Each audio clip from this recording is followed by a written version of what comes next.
दोस्तों, झाड़ू तो सबके घर में होती है, लेकिन झाड़ू का रख रखाव कैसे किया जाता है, आज हम इसके विषय में संपूर्ण जानकारी लेकर आए हैं। क्यों कहा गया है झाड़ू में होता है धन की देवी महालक्ष्मी का वास।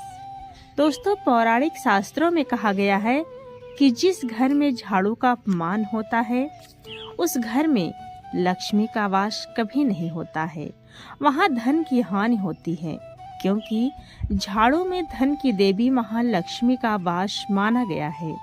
विद्वानों के अनुसार झाड़ू पर पैर लगने से महालक्ष्मी का अनादर होता है।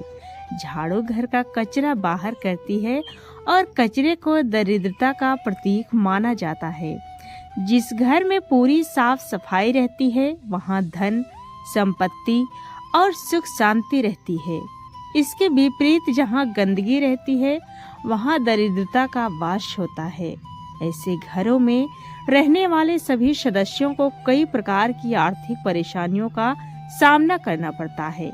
इसी कारण घर को पूरी तरह साफ रखने पर जोर दिया जाता है ताकि घर की दरिद्रता दूर हो सके और महालक्ष्मी की कृपा प्राप्त हो सके। घर से दरिद्रता रूपी कचरे को दूर करके झाड़ू अर्थात महालक्ष्मी हमें धन, धान्य, सुख, संपत्ति प्रदान करती हैं। वास्तु विज्ञान के अनुसार झाड़ू सिर्फ घर की गंदगी को दूर नहीं करता, बल्कि वो दरिद्रता को भी घर से बाहर निकालकर घर में सुख समृद्धि लाती है। झाड़ू का महत्व इससे भी समझा जा सकता है कि रोगों को दूर करने वाली शीतला माता अपने एक हाथ में झाड़ू धारण करती हैं। यदि भूलवश झाड़ू को पैर लग जाए तो महालक्ष्मी से क्षमा की प्रार्थना कर लेनी चाहिए। जब घर में झाड़ू का प्रयोग ना हो तब उसे नजरों के सामने से हटाकर रखना चाहिए। ऐसे ही झाड़ू के कुछ सतर्कता के नुस्खे अपनाए गए हैं। उनमें से आप सभी मित्रों के समक्ष हैं, जैसे कि शाम के समय सूर्यास्त के बाद झाड़ू नहीं लगाना चाहिए, इससे आर्थिक परेशानी आती है। झाड़ू को कभी भी खड़ा करके नहीं रखना चाहिए, इससे कलह होता है। आपके अच्छे दिन कभी भी खत्म ना हो, इसके लिए हमें चाहिए कि हम गलती से भी झाड़ू को पैर नहीं लगाएं या फिर लात ना लगने दें। अगर ऐसा होता है तो माँ लक्ष्मी रुष्ट होकर हमारे घर से चली जाती हैं। झाड़ू हमेशा साफ रखें, गीला ना छोड़ें। ज्यादा पुरानी झाड़ू को घर में ना रखें। झाड़ू को कभी घर के बाहर बिखरा कर ना फेंकें और इसको जलाना भी नहीं चाहिए। झाड़ू को कभी भी घर से बाहर अथवा छत पर नहीं रखना चाहिए, ऐसा करना अशुभ माना जाता है। कहा जाता है कि ऐसा करने से घर में चोरी की वारदात होने का भय उत्पन्न होता है। झाड़ू को सदैव छिपा कर रखना चाहिए, ऐसी जगह पर रखना चाहिए जहां से झाड़ू हमें घर या बाहर के किसी भी सदस्यों को दिखाई न दे। दोस्तों, गौ माता या अन्य किसी भी जानवर को झाड़ू से मारकर कभी भी नहीं भगाना चाहिए। घर परिवार के सदस्य अगर किसी खास कार्य से घर से बाहर निकलते हों तो उनके जाने के उपरांत तुरंत झाड़ू नहीं लगाना चाहिए। ये बहुत बड़ा अपशगुन माना जाता है।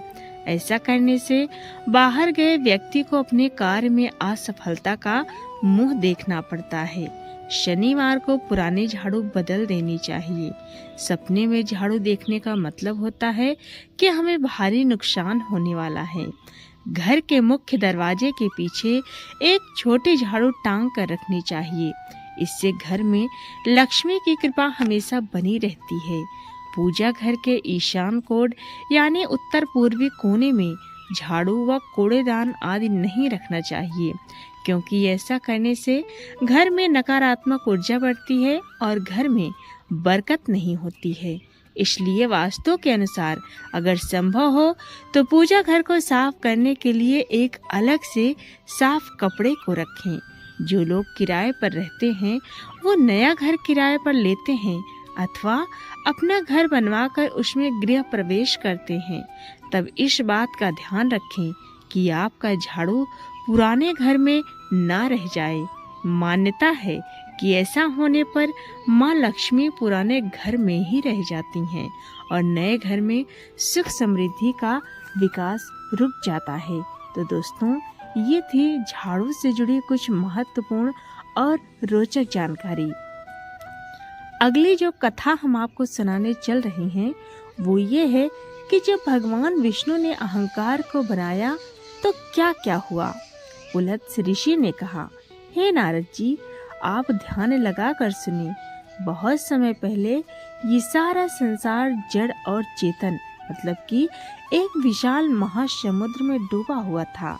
उस समय न चंद्रमा था, न सूर्य, न नक्षत्र, न हवा और न ही अग्नि। किसी का भी अलग वजूद नहीं था। उस समय संसार की स्थिति ऐसी थी कि उसके बारे में ना तो कोई ज्ञान था, न कोई विचार सोच और न ही उसका वर्णन किया जा सकता था। सारे पर्वत और वृक्ष पानी में डूबे थे और पूरा जगत अंधेरे में डूबा हुआ कष्टकारी अवस्था में था। ऐसे समय में भगवान विष्णु हजारों वर्षों की नींद में सो रहे थे और रात खत्म होने पर उन्होंने रजोगुण धारण करके सभी लोगों की रचना शुरू की। इस संसार को बनाने वाला भगवान विष्णु को वो अद्भुत रूप 5 मुखों वाला और वेदों का ज्ञाता था। उसी समय अंधकारमय स्वरूप वाले 3 नेत्रों वाले, हाथ में त्रिशूल लिए, जटाधारी और रुद्राक्ष की माला पहने हुए एक और पुरुष मतलब कि शिव प्रकट हुए। इसके बाद भगवान ने एक बहुत ही भयंकर अहंकार पैदा किया, जिससे ब्रह्मा और शिव ये दोनों देवता प्रभावित हो गए। अहंकार के वश में होकर शिव जी ने ब्रह्मा जी से पूछा, तुम कौन हो और यहाँ कैसे आए हो? मुझे ये भी बताओ कि तुम्हें किसने बनाया? इस पर ब्रह्मा जी ने भी अहंकार में भरकर उत्तर दिया, आप भी बताइए कि आप कौन हैं और आपके माता पिता कौन हैं? हे नारद जी, आप तो लोगों के कल्याण के लिए विवाद को प्रिय मानते हैं। उस समय ब्रह्मा और शिव के बीच आपस में बहुत बुरा झगड़ा हुआ। उसी समय आपका मतलब कि नारद का भी जन्म हुआ। आप पैदा होते ही हाथ में सुंदर वीणा लिए और जोर जोर से आवाज किलकिला के शब्द करते हुए आकाश की ओर चले गए। मानो ब्रह्मा जी से हार कर राहु द्वारा ग्रसित चंद्रमा के समान दुखी और सिर झुकाकर खड़े हो गए। जब ब्रह्मा जी ने महादेव को पराजित सा कर दिया, तब शिव जी बहुत क्रोधित हुए। क्रोध से अंधे हुए शिव जी से ब्रह्मा जी के 5वें मुख ने कहा, हे तपोमूर्ति त्रिलोचन, मैं आपको जानता हूँ। आप नग्न रहने वाले, बैल की सवारी करने वाले, संसार का विनाश करने वाले हैं। ये सुनकर भगवान शंकर ने अपने तीसरे भयानक नेत्र से भस्म करने की इच्छा से ब्रह्मा के उस मुख को एक टक देखा। तभी शंकर जी के सफेद, लाल, सुनहरे, नीले और पीले रंग के 5 सुंदर मुख प्रकट हो गए। सूर्य की तरह चमकते उन मुखों को देखकर ब्रह्मा जी के उस मुख ने कहा, पानी पर चोट करने से बुलबुले तो बन जाते हैं, पर क्या उसमें कोई ताकत होती है क्या? ये सुनकर भगवान शंकर को बहुत गुस्सा आया और उन्होंने कड़वा बोलने वाले ब्रह्मा जी के उस 5वें सिर को अपने नाखून की नोक से काट दिया। लेकिन वो कटा हुआ सिर शिव जी की बाईं हथेली पर जा गिरा और वो कपाल मतलब कि खोपड़ी उनकी हथेली से इस तरह चिपक गया कि लाख कोशिश करने पर भी नीचे नहीं गिरा। इस पर ब्रह्मा जी बहुत क्रोधित हुए। उन्होंने कवच, कुंडल और बाण धारण किए हुए एक धनुर्धारी विशाल भुजाओं वाले पुरुष को पैदा किया। वो पुरुष अमर 4 भुजाओं वाला, बाण शक्ति और बड़े तरकस से लैस था और सूर्य की तरह तेजस्वी लग रहा था। उस नए पुरुष ने शिव जी से कहा, ओ बुरी बुद्धि वाले शूलधारी शंकर, तुम यहाँ से तुरंत भाग जाओ, वरना मैं तुम्हें मार डालूंगा। लेकिन तुम तो पापी हो, भला इतने बड़े पापी को कौन मारना चाहेगा? जब उस महापुरुष ने ऐसा कहा तो शिव जी लज्जित मतलब कि शर्मिंदा होकर हिमालय पर्वत पर स्थित बद्रिका आश्रम चले गए, जहाँ नर नारायण निवास करते थे और जहाँ पवित्र सरस्वती नदी बहती है। वहां जाकर भगवान नारायण को देखकर शिव जी ने कहा, हे भगवान, मैं महाकापालिक हूँ, मतलब कि जिसके हाथ में कपाल चिपका है। आप मुझे भिक्षा दें। ये सुनकर धर्म के पुत्र नारायण ने शिव जी से कहा, हे महेश्वर, आप अपने त्रिशूल से मेरी बाईं भुजा पर प्रहार कीजिए। नारायण की भुजा से उत्पन्न पुरुष और भयंकर युद्ध शिव जी ने नारायण की बात मानकर त्रिशूल से उनकी बाईं बाह पर जोर से वार किया। त्रिशूल की चोट से वहां से जल की 3 धाराएं फूट पड़ी। पहली धारा आकाश में जाकर तारों से सजी आकाश गंगा बनी।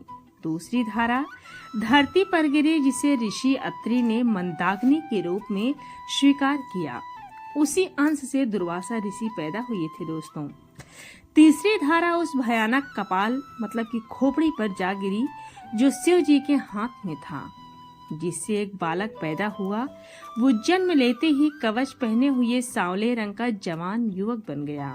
उसके हाथों में धनुष बाण थे और वो गरजते हुए कहने लगा, बताओ मैं किसके कंधे से सिर को ताड़ के फल की तरह काट कर गिरा दूं।